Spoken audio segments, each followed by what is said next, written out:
Kažu podaci da u Beogradu ima između 3 i 5 hiljada onih koji nemaju dom. I pogledajte u ovu fotografiju. Nastala je pre nekoliko dana u Sjedinjenim Američkim Državama i obišla je čitav svet. Ovo su psi, lutalice, koji čekaju beskućnika, koji je došao na provere svog zdravlja u jedan od domova zdravlja.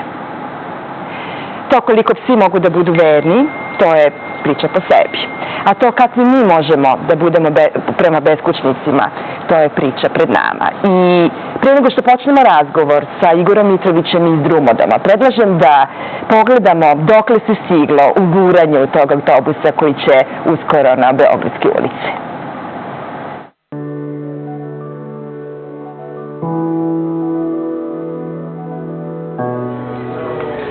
Pozdrav prijatelji Drumodoma. Konačno možemo da vam prikažemo šta se dešava sa radovima, a da se nešto vidi konkretno. Idemo prvo ovde. Ovaj prostor je već ograđen i on će biti, kao što se možda sećate iz onih planova koji su neki od vas vidjeli, prostorije za razgovor. Tu će obično ljudi dolaziti nakon što upotrebe toalete i tuševe s druge strane. Nama je jako važno da pričamo sa njima i da imamo priliku da razgovaramo onome što oni žele da razgovaraju, ukoliko žele da razgovaraju. I tu se, kao što znate, naše nada rađaju neke ideje kako da ljudima pomognemo na duže staze. Idemo se na drugi deo.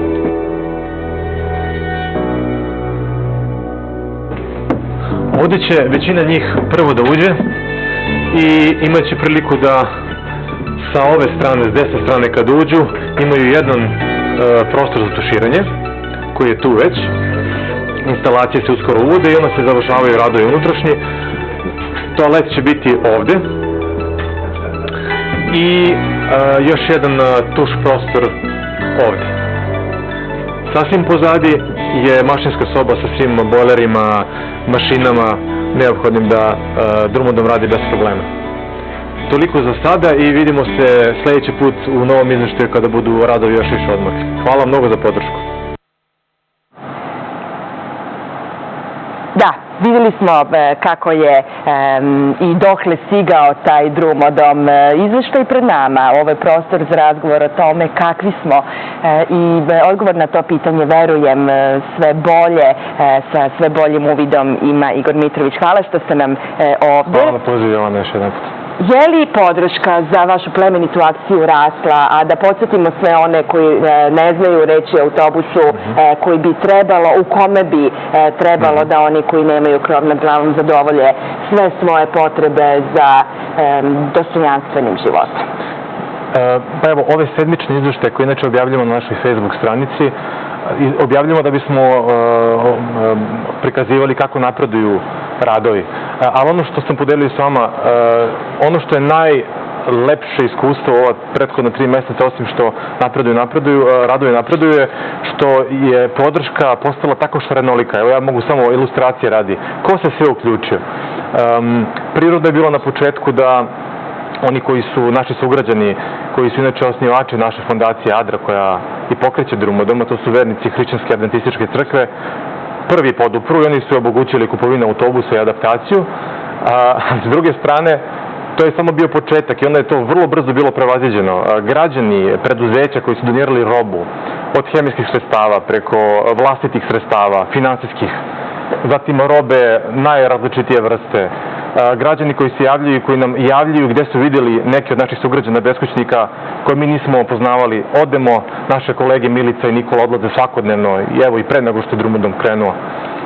I čitava priča se proširila naravno na samoupravu i opštine Palilula, zatim opštine Stari grad, Gradskog sekretarijata za socijalnu zaštitu, Gradskog zavoda za javno zdravlje, dijaspora se uključila. Mene najviše, kao i čitav tim, oduševljava to što se pokazalo da solidarnost nije samo priča i nije, naš narod nije teško pokrenuti. Samo ako se nađe neka dobra ideja. I ova ideja Drumodoma je prevazišla i Adru, čini mi se, i one osnivače Adre, i sad postaje stvar čitavog grada. Čak ako, da ne preteram, možda i ljudi s cele planete. I hvala i vama, Jovana, na podršci i na pažnji, jer bez vaše podrške ne bi se ni čulo tako daleko. Izuzetno me raduje što mediji, uprkos različitim promenama i tranziciji kroz koju svako od nas prolazi i dalje, imaju tu ulogu da doprinesu, podstaknu, motivišu, ali pre svega informišu sve one koji su dobro podešeni u Studio B. Vi na vašoj Facebook stranici brižljivo obeležite različite životne ispovesti ili životne priče oni koji na ulicama Beograda žive. Šta vas je od našeg posljednjeg susreta podstaklo na to da objavite i te životne ispovedi podelite sa širokom javnošću koja prati razvoj drumodoma u Beogradu? Pa kad recimo vi citirate ispravno da ih ima oko 3 do 5 hiljada ljudi, profila ovih i onih koji nemaju krov nad glavom, nemaju osnovne uslove za život. To je jedno, ali kada čujete jednu ljudsku priču, kao film kad gledate, vi se trenutno povežete sa ljudima i shvatite, pa samo sticaj okolnosti je učinio da ja ne budem ta osoba, a ne ta osoba o kojoj pričamo. Shvatamo da ima mladih ljudi, pričao sam, čini mi se, prošli put, koji su odrastali u porodicama zavisnika, narkomana, koji su završili i u državnim ustanovama, nakon toga su, nažalost, postali deo kriminalnog podzemlja, odslužili svoju kaznu i završili na ulici. Od onih penzionera koji nemaju nikoga, do onih koji imaju dom, dakle imaju svoj objekat, međutim tako su loši odnosi u porodici, nemaju snage da se s tim nose, lakše mi da se mrznu napolju i da žive napolju nego da ostanu u tim porodicama. Tako da veoma komplikovane priče, ali moj utisak je kako prolazi vreme, sve su komplikovanije priče, ali sve je nekako jasniji razlog da se udružujemo u taj neki veliki front. I to je realno tako. Dakle, on raste i mi se fokusiramo na pozitivno i hvala vama što ste deo cele priče. Čitam također na pomenutoj Facebook stranici o strahu nekoga ko na ulici živi, o tome da već ima jasan uvid u to da su ljudi postali ravnodušni prema plaču, prema tuđoj nesreći. Divno je što demantujete to, što još uvek ima dobrih ljudi koji obraćaju pažnju na onoga kraj sebe. Kako da svako od nas pomogne, kako da taj drumodom zaživi, kako da se ti točkovi stave u pogon? Telefon koji je, čini mi se, sad na ekranu ili će biti uskoro, je naš dežurni telefon i ostaće kao dežurni telefon, dakle ovo je konačan broj, menjali smo ga možda za one koji žele da jave da su vidjeli nekog koji je u potrebi. Mi svakako nemamo veliki tim ljudi koji mogu da odgovaraju i na terenu da rade, ali uvijek možemo da se snađemo. Uvijek imamo dobre veze i sa državnim institucijama i sa drugim nevladnim organizacijama. Posjetimo ih, odnesemo im nešto. Taj telefon služi za to, ali i ukoliko neko želi da pomogne na bilo koji način, volontiranjem, podrškom u robi, finansijskoj i bilo koji drugoj. Kakve su vaše prognoze? Kada bi autobus mogao da bude na beogradskim ulicama? Kada ćemo, kažete, pominjali ste tu paralelu sa filmovima, taj road movie gledati na gradskim ulicama? Mi smo u najboljoj želji prošle godine govorili o kraju 2018. i bilo nam je mnogo krivo što smo taj neki prvi rok probili iz neznanja jednostavno. Uzima više vremena, tako da možda je najbolje da ljudi redovno prate naše sedmične izveštaje gde govorimo dokle smo stigli i šta je ostalo još, tako da onda ostaje procena na svakom koji gleda.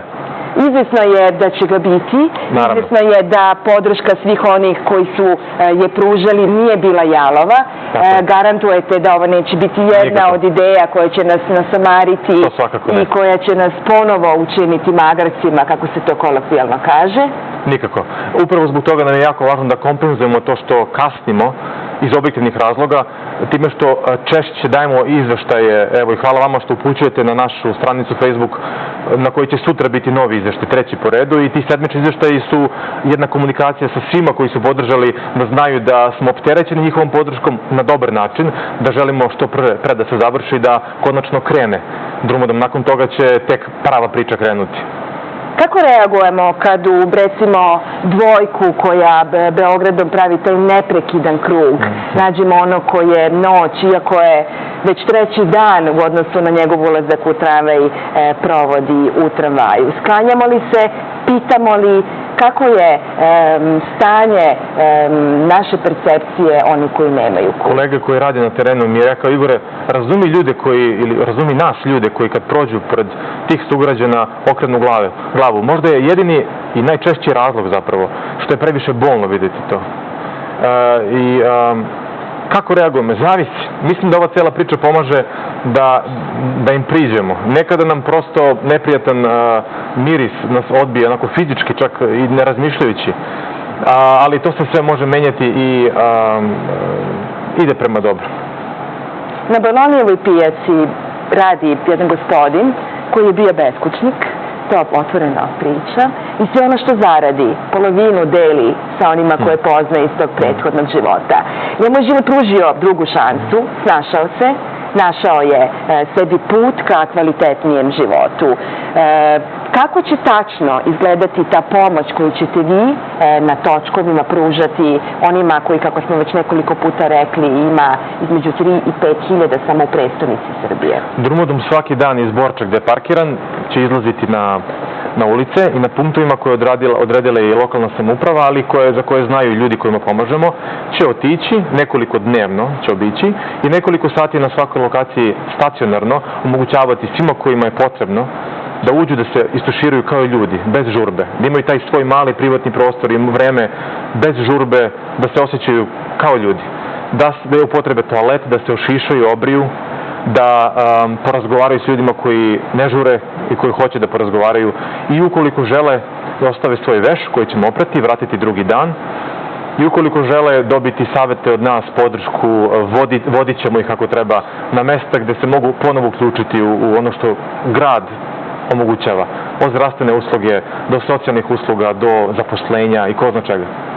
Do tada, do rešenja tih mnogobrojnih problema koji se u zimskim danima samo dupliraju, grad vodi računa i ima tu vrstu odgovornosti zajedno sa vama i to pokazuje otvaranje novog svratišta za odrasle u Sezonovoj ulici, ali ono koje neprekidno radi sa samo 104 kreveta u Kumodraškoj, na kome se izdvajaju novi i novi dušeci kako bi oni kojima je pomoć potrebna imali toplu zimu. Tako je.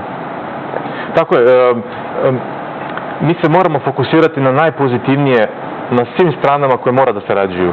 I kada su oni koji vrše vlast i oni koji su građani formalno organizovani ili neformalno organizovani i privredna društva, privredni subjekti. Ukoliko se pozitivno priđe i ukoliko se iskreno ponudi saradnja ti iz tvoje kože ostalima, moje iskustvo je da se ona uvijek dogodila.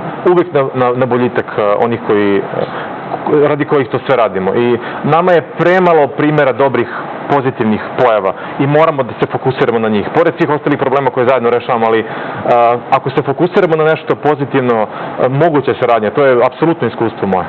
Život, to je dobra stvar, uveć sa životom svakodnevno daje priliku da rešimo problem uprkos onim problemima koji paralelno sa rešavanjem i nastaju. Mi ćemo danas pokušati jedan problem da rešimo, nečiju potrebu za doručkom, to čini Studio B i društveno odgovorna kompanija Don Don, koja je naš prijatelj vikend programa i darujemo vam jedan doručak. Očekujem da naši gledaoci imaju za to razumevanje. Sutra će novi paketi biti tu. Želimo prijatne obroke svima koje ćete sretati danas, sutra, ali očekujemo i u ostatku dugog i beričetnog života koji je pred svima nama. Hvala vam. Hvala mnogo. Igor Mitrović iz Drumodoma bio je gost Studija B. Znate, citiramo mnoge, pa da citiramo i patrijarha Pavla koji je govorio budimo ljudi, pa je tiho dodavao, iako smo Srbi, pa budimo ljudi. Hvala još jednom. Hvala Jovana.